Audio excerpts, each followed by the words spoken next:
Good evening, beautiful people. It's your favorite real estate agent, Cierra Thurman, and I'm here to help you build a legacy that moves you. I'm super excited. Joining us this evening is the comedian and actor Corey Bailey. Hey, Corey. What's going on? So I'm just curious, are you going to keep this mask on the entire time? I just wanted to be sensitive to the time and let everybody know that I am practicing social distancing by way of my mask. Now, if you allow me to take this off, oh my God, oh my God. You okay? That thing is hot. If you got a hot mouth, that's not for you. I'm a You club are thing. something else. Oh my God. Okay. If your I breath know stink, you can't help yourself because you are naturally funny. But I want to get into a little bit of the personal. Who is the man that's not the comedian, not the actor? Who is Corey Bailey? Are you dating? Are you a father? What's going on? Married? Yeah, no, thank you, Jesus. So what's going on now is I'm the father of a 19-year-old son who started his freshman year at the University of Alabama. And Really? yeah, he's been home since spring break. Obviously, we know why. Then Mm-hmm. I have an amazing 16-year-old daughter who is one of those one of them phone kids where she be in the mirror and on the phone. Yeah, I'm trying to figure out how we can make that lucrative because that's all you do, boo. But no, my daughter is amazing, 16-year-old junior. I am not married. I am not in a relationship. I am single. I am on my own, like Patti LaBelle. I probably have exhausted more profiles on social dating just for the hell of it. Tinder, POF, Match, what else? I tried it Christian all. Mingle, Black People Meet. I think I went to go see if my Black Planet stuff You is know still what? working. I'm just letting you know. I'm telling you my age. I'm telling you my age. So it's funny you mentioned that because I joke, or my joke that I constantly say is that you can find love in the middle of a pandemic. But Mm-hmm. what is it's I've never been one to like online dating. Right. Because too many people can hide behind who they really are, or in Absolutely. this case, who they're not. So Mm-hmm. I can front for you all day long. Like I'm gonna Right. be honest with you. See, I'm gonna be honest with Thurman. Look here. If I saw you with your mask on, I'd be like, man, she fine with that mask on. But then you got to realize you got to keep that mask on for our entire relationship because I don't know what you look like without that mask. Mm-hmm. Mm-hmm. Same thing I feel about these people with these filters. Like, boo, you got acne, but that You know filter what? didn't show it. You know what? Do I'm gonna you be know honest what? tonight. No, we're gonna be honest today. I've been dealing with women with long eyelashes that stick out to here. And every time I talk to them, they Now you're blink. I right. gotta I'm hold on. not a big fan of the lashes that's out to here, but I do like my lashes, and I don't have any now. My brows not done, nails not done. I need my braids redone. This is hard for us all. So here's what I need you to understand, and for any other woman that's watching this that can share in what you just said. As a man, a real one, because I'm 100%. This is the perfect time that I need to see you Oh, because absolutely. this is who I'm going to wake up to in the morning. Mm-hmm. Mm-hmm. This is who I'm going to probably see more times than that other person. So Right. to me, you're beautiful like that. And this is what I teach my daughter all the time. I tell her, listen, baby, you are naturally beautiful. I said, now, there's nothing wrong with the makeup and the enhancements. But the Right. problem is when you can't go outside because you don't have your enhancements, then I That's a failed as a father. problem. And that's a Yeah, problem. I agree with that. I definitely agree with that. I think this time is teaching us what we can live without, and it's making us Exactly. appreciate ourselves more. So I do Yes. agree with that. So for just imagine for the couples that are at home, and I talk about this all the time. Being single and being in the middle of this coronavirus, it's challenging because Mm-hmm. when it's all said and done, you're at home by yourself. Now, luckily for me, my bad nephew, who you probably hear crying in the back, and my brother and my play sister, like we all stay together. So, Okay. I'm fortunate to have that. But if I was literally by myself, Mm-hmm. even the Bible says it's not good for man to be alone. In this case, for any of us to be alone. So Right. so if you have someone, this is the time, as you mentioned before, not only can you unveil who you are and be yourself naturally in front of them, but now is the time that you can learn more so about each other. Like, do Mm-hmm. you really like him? And Do you just really connect without all the distractions. Listen, I got people reconnected, falling in love with them with their relationships. Yeah. Just like I got folks realizing I really don't like you. Like when the world opened back up. But that's real though. That's real. That's real. And that's why I'm here. With that transition. So as far as well, you kind of just brought it up, so we can start off with our topic for this evening. Yeah. How are you suggesting people stay uplifted or encouraged during this time? Because like you said, it can be challenging, especially if you're single. But just in general, a lot of people are stressed out and depressed right now.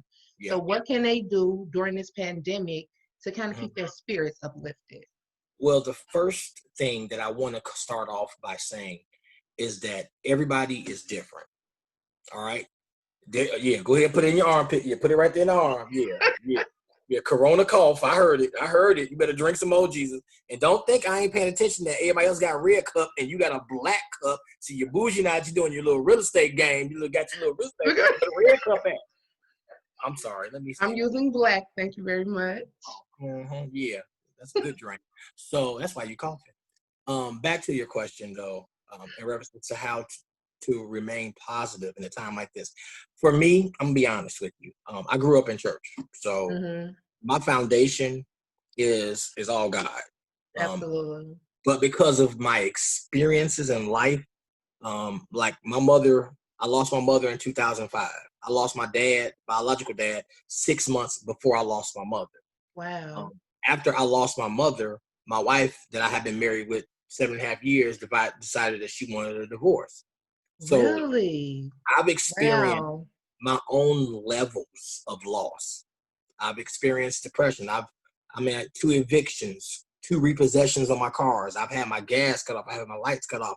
So when you go through that, right, life happens. When you go through that life and you don't forget about it, you have to remember that prepares you for such a time as this. I mean, I'm gonna probably jump in and out of this because I go biblical a lot. Because even when I do my comedy, I do a lot of Bible stuff. But if you look at the story of David before he got to Goliath, he fought a lion and he fought a bear. Yeah. Those are the things that prepared him and got him ready for the Goliath. Absolutely. So I say to anyone, first of all, let's look at the resume of what you've already gone through. Oh, that's powerful. I like that. And look at the resume of what you've already gone through. Let's look at the times you drove home drunk and don't know how you made it. Let's look at the times when you probably used a substance that you probably had no business using, but yet you're not addicted. You understand what I'm saying? We have to. What I personally say is you have to look at everything that God has brought you through. Yeah. And I'm slow, so God deals with me in pop-ups. It got to the point where I had to realize, God, you didn't bring me through the evictions and the divorce and the losing of all of my family members for me to get to this coronavirus, for the coronavirus to take me out. Right, so I decreed and I declared out of my own mouth what's not going to happen to me, and I started speaking the things that I need. There you go. You got to speak it. For a lot of people who may not have that Christian foundation or that church foundation, all that I can say to you, although me and my God is amazing, I say try him all you can.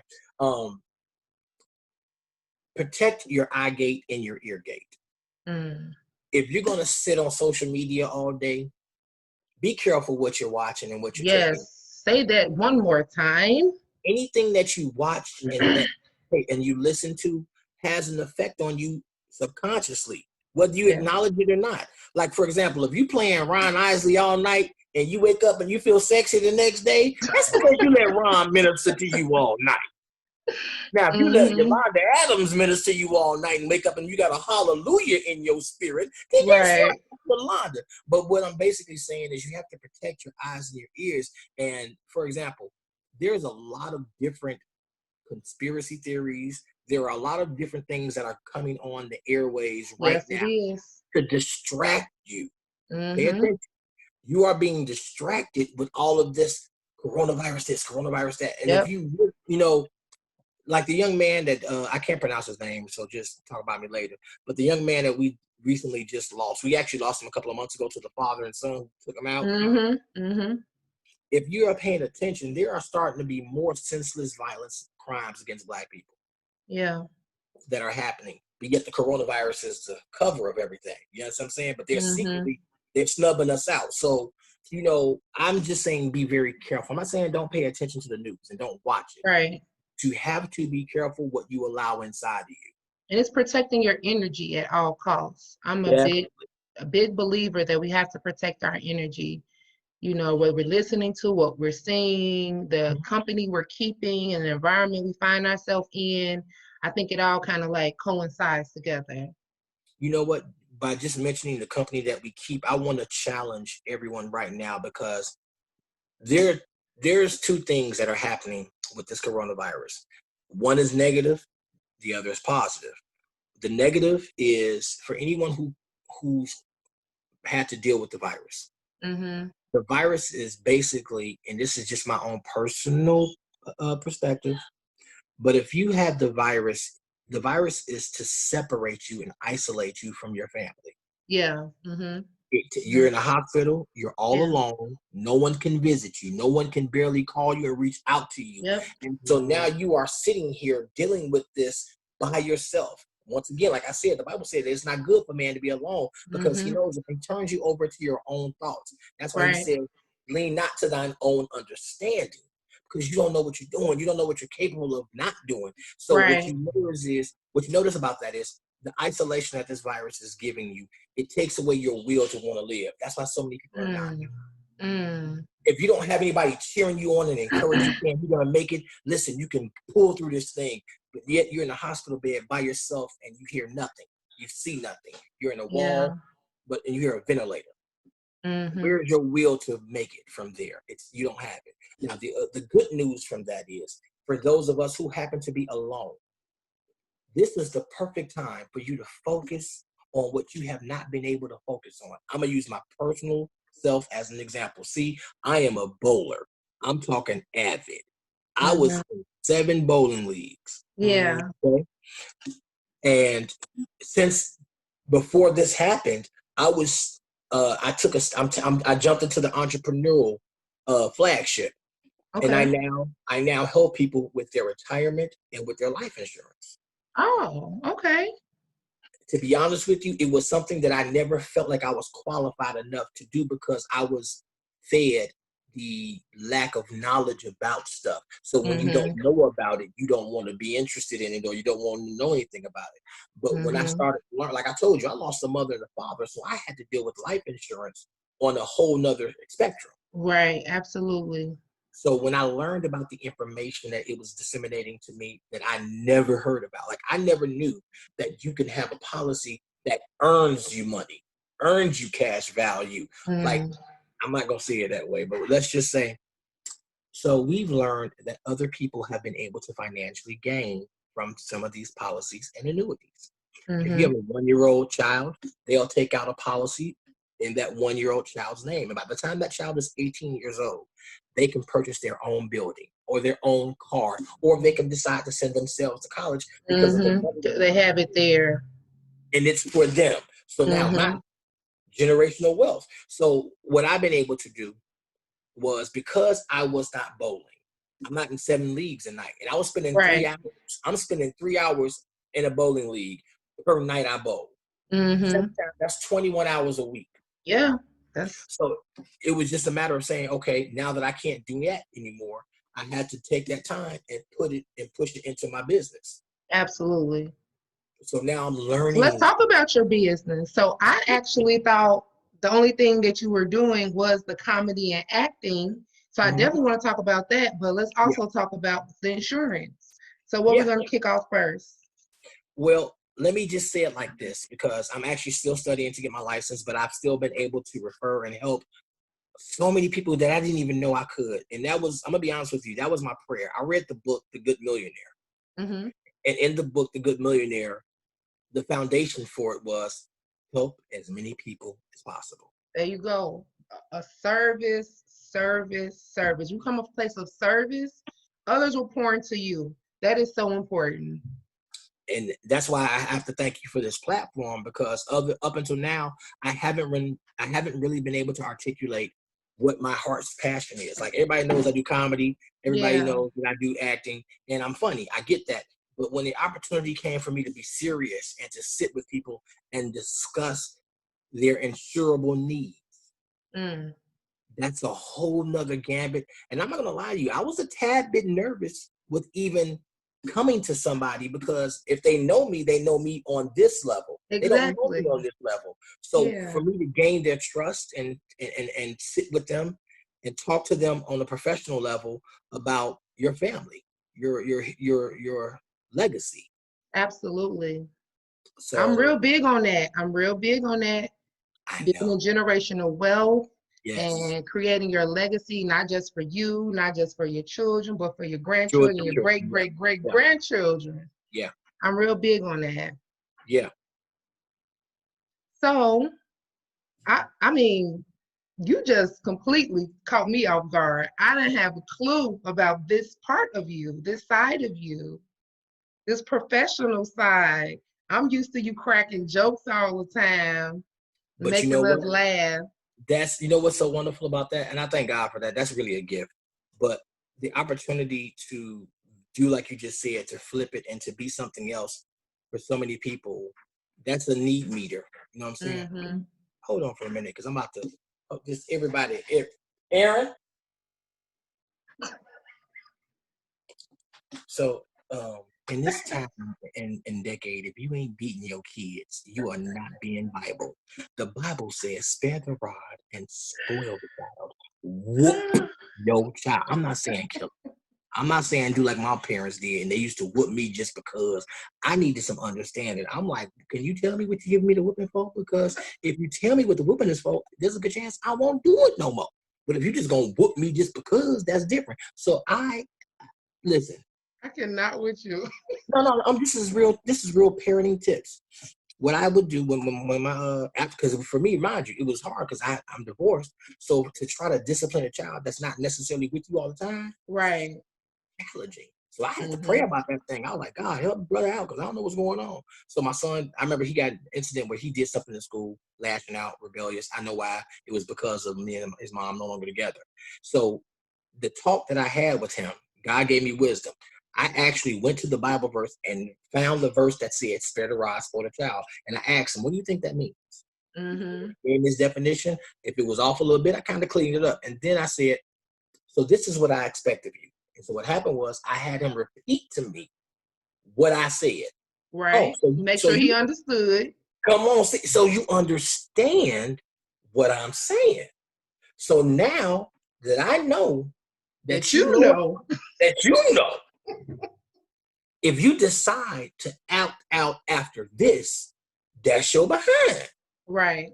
So that was how I went about the whole, mother, rear parenting and discipline. Because once you understand something, and I know you understand it, and you still lashed out, oh, I got you, fam. Yeah. I got you. So that's a little parenting tip right there. I don't even know if you had. What was the question? I forgot the question. Well, I wanted to know, as far as your comedy and your acting, and where people could find you and what they could watch you on, and if you got anything coming up, and how has the coronavirus and this global pandemic impacted that? Is that what kind of led you? Is the pandemic what led you to do other things as far as your businesses are concerned with insurance? Well, let me start from your last question and work my way backwards. So, because I know I'm gonna forget something, but I had already started the insurance thing prior to the coronavirus. As a matter of fact, I was studying in bowling. Good cough. I like how you did. You coughed off and then you came back. I caught the corona cough now. I called it. Every time I cough, I'm muting it, okay? So nobody knows I'm coughing but you. Oh no, I'm sorry, y'all. Y'all didn't know she was coughing. She was not coughing. She was being such a lady. She was burping. She drinking, okay, y'all? Now back to what you were saying. Which was, what was I saying? What were we talking about? You know what? You're talking about how the coronavirus has impacted the comedy and the acting. Yeah, so I was already starting my entrepreneurship with the helping of the retirement plans and the insurance. As far as the comedy goes, as you can already know, by us not being able to come out, And Right. my shows are typically out in public.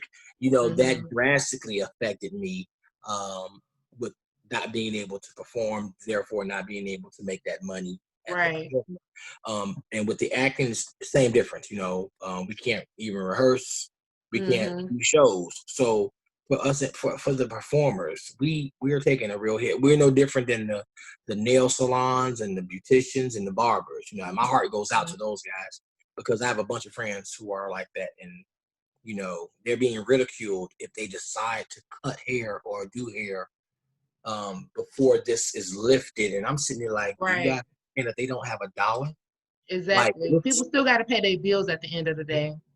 and that's another thing. I got a problem with these bills. The whole world is closed, but you want me to pay you. Now, luckily enough, I'm fortunate enough. My 9 to 5 is somewhat still essential because I work at a warehouse that's dealing in communication. So Okay. I've been at work every day. That's a blessing. That's a blessing It because really most is. of the world is not in that situation. It really is. And again, I am grateful. I thank God every day. I ain't gonna lie. Sometimes I go to work and I be like, I don't like y'all. But the most important thing is the fact that I have that option to go. So I take that. Absolutely. I don't take that for granted at all. What else did you? Trust me, I overstand you. As you know, I'm dual career. Right. And man, some of them days be challenging, but at the end of the day, I'm blessed that, the career is allowing me the opportunity to, Now, since you brought that up, let me just take a pause in the calls because, I ain't seen you in so long, Jesus. And I remember there was a uniform that you used to wear. And I was like, ooh, she is a card-carrying member. But the fact that she can look up my information and come and find me, not sexy at all. So are you still doing that? What are you doing now besides real estate? Because I saw the real estate. I felt like I should buy some property once my child you should, once all this is cleared up, Yeah, I'm 4 flat. But actually now is actually a good time for real estate. The interest rates are super low. But as far as my other career, yes. I'm still a police officer. Yeah. We ain't gonna talk about the department I work for. No need. I'm still a police officer. We want to thank God for the uniform. We want to thank God. What? No, because He's a blessing. He's a blessing. And then we want to thank God because you don't think I pay attention, but I do. We want to thank God for the videos of the dancing videos. We want to celebrate God for those because what you don't know is in the middle of this pandemic, some real good, lightful, spirited selfness to this world, and the Lord wants you to know He's pleased. Oh, okay. What's the plans for the future? What you got planned? Well, to be honest with you, because of how our future is really looking, I had to be practical. And when you're dealing with a lot of people who are dealing with loss, like my very good friend Dwight, he buried his daughter a couple of days ago. Whoa. And she was younger than all of us, and she had lupus. Wow. And she ended up catching the coronavirus the dumbest way possible. Somebody fell on her who had the virus in the hospital. And that's how she acquired it. And that was so sad. It really is. And this is, like I said, when stuff like that happens, this is the time when you need to sit down and just you and God have a good old fashioned talk. Yeah. And one of the questions that you need to ask while you're sitting asking Him, God, why is this happening? Also turn around and say, well, what is my purpose and what am I to take from this? Because obviously, I'm just going to say it the way I feel it. If we're still here, we're here for a purpose. Yes. Find out what that purpose is so that you can operate and execute in it. I'm actually preaching to myself right now because I realized that the insurance game for me was difficult because I've never had to learn anything like that. Like I stayed away from certain things in school, like math. I was like, I'm good. I'm all right. I don't need that. My major is theater. I don't need math. I can count my money. That's about it. But at the same time, I did need math. Yeah. And when I took an African American class of all classes, and I learned where math and the numbers and the systems originated from, I had to just, and this is what I also suggest people to do. You got to renew your mind. Yes. The And mindset is so, yes, so important. I'm so glad you mentioned that. yes. When I learned where math came from, I literally sat back and said, Corey, your people that look just like you created math and the numbers. So why is it so hard for you to grasp what was ultimately created from you? Exactly. Now, that does not mean that I did not have to assert myself. Here's what I did. I'm going to talk real talk. I went to tutoring before my math class. Then I went to my math class, and then I went to tutoring after my math class. I did that for the whole semester. Guess what I got in math? A B? I got an A. Oh, wow. Well, And maybe, congratulations. and That's because you put that time in. But like you said, it was the mindset. One of my favorite stories is when they talk about the prodigal son. They talk about that part when he was about to eat what the pigs was eating, and they said he came to himself. Remember that in my father's house are servants that are eating good. So it's like when you have that aha moment. Like I can bet right now, just using you as an example, what was the thing that you can say got you to the point where you decided that real estate was you know what? I can do this. I need to do this. I want to do this. Now I'm passionate about it. Like what happened to you? Well, for me personally, a lot of it had to do with my upbringing. I was raised in a single family household. My father was actually murdered by the police. And growing up, What the hell? I didn't trust police at all. So I wanted to be the change in my community. So in the area that I grew up, there was a big distrust with police. As you can see, though, a lot of those relationships are still ongoing, and rightfully so. But I wanted to be that change. I didn't want to just complain about the issue. I wanted to be able to relate to the community in which I was policing in. And as a child, we moved around a lot. This year we'll be in this apartment. This year we'll be in this apartment. And then finally, my mom had saved up enough money to move us into a nice house in the south suburbs. And that was it for me. We had green grass. It wasn't no broken bottles. It wasn't no broken windows. It wasn't graffiti everywhere. It wasn't no corner store. Every time we turn around, a liquor store here, there. So little things like that makes a big difference in a child's life as far as their exposure and what they think is capable in the world. I went to the school and the books, they were actually intact. The pages weren't ripped out. So you would think that that's not a big deal, or maybe children don't notice those things, but you absolutely do. And it made me realize that so much more was possible. And I wanted that feeling for my clients. I wanted them to have the feeling that I too can achieve this American dream and not just use this as a vehicle for us to have some place to stay, a roof over our head, but this is some property that can be passed on from generation to generation. And you can also be able to pour back into your family and start to build that legacy. The real estate got me thinking, okay, now I can start investing. And we're not just thinking about stocks, but this is something I can actually touch. This is something I can drive by. And this is something that can pour into my family and produce income for generations to come. Like, to me, that's a big deal. Just working 9 to 5, and every time I work an hour, I get paid for an hour. That's cool. But at the end of the day, I'm trying to make money in my sleep, and I'm trying to help others do the same. And we don't have that financial literacy like other communities do from a very early age. So it's really just educating us, especially, about what's possible. I am so glad you said that, because you kind of reminded me of, again, why the retirement insurance thing was such a no-brainer for me. With the influence that I'm able to have over audiences and crowds, I always knew that I don't have a problem getting in front of you, but it's the information that I give you that I want to make sure, like me being funny, like that's what I do. Right. So I could be funny in front of you. Like I turn funerals out. That's what I do.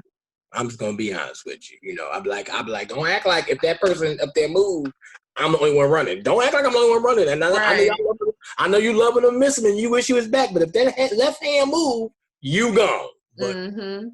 But the opportunity to turn so many people on to what I do, and then what I love about it is it's a matter of if it's so interesting to you, you can join me. Like I'm looking for partners. I want to do this, like you said, generational wealth. I want to make sure that my son and my daughter and then their kids, you know, the Bible talks about leaving an inheritance. So I'm in a business now. I'm excited about it when I talk to you for the most part, because you're the same way.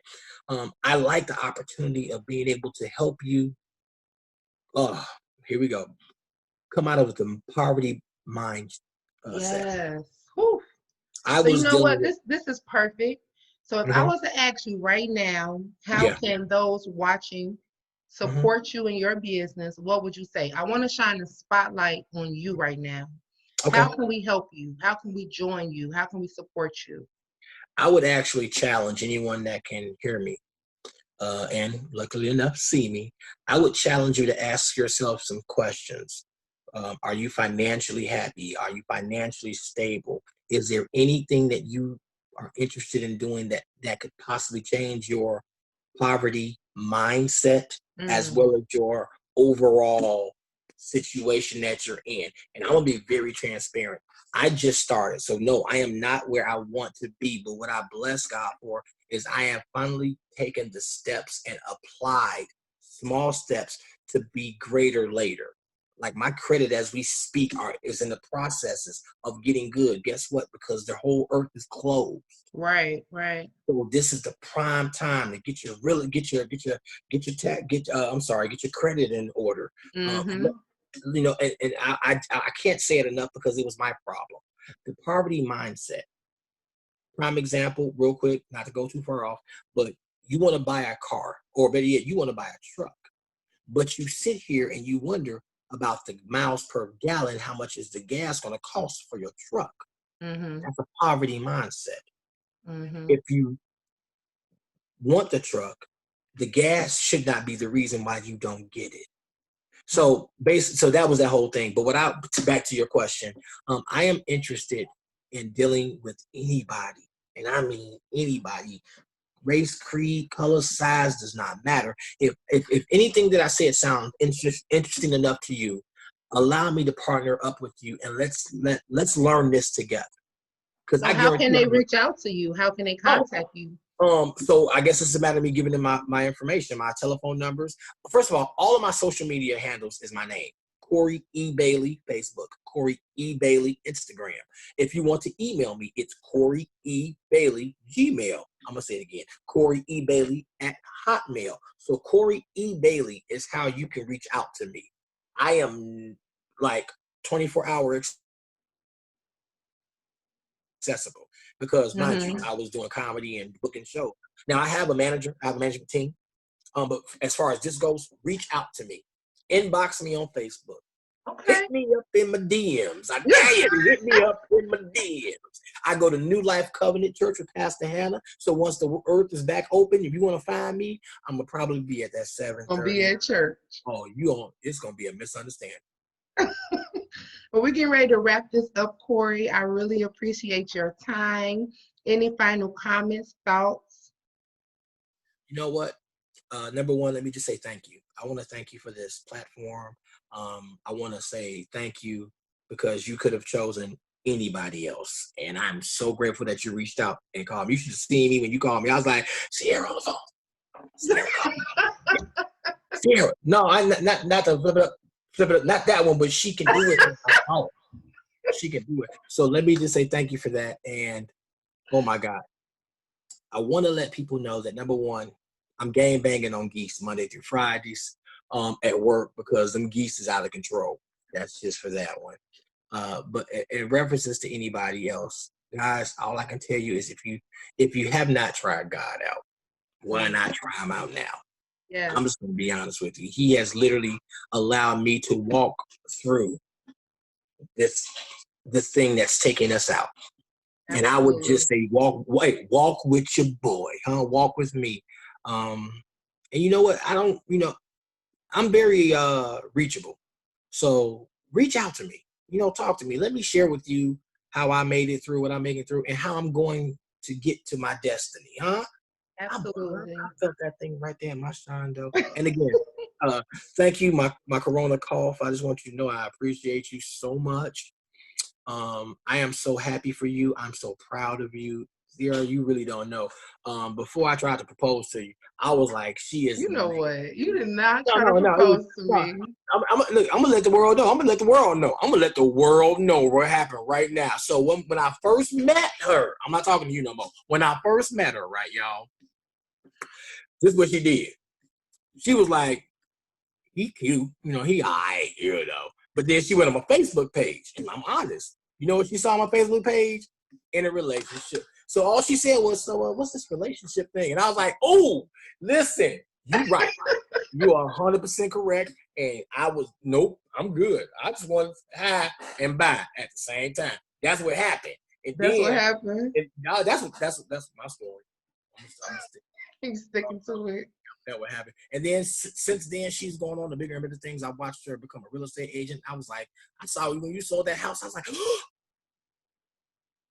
she sold the commission on that mug. No, so you know what? Listen, I'm not about to play with you. Okay. I'm accounting for you, boo, because the Bible say that when you come together with your money, you can be a number one tither. Corey, I really appreciate your time this evening. We have to wrap this on up.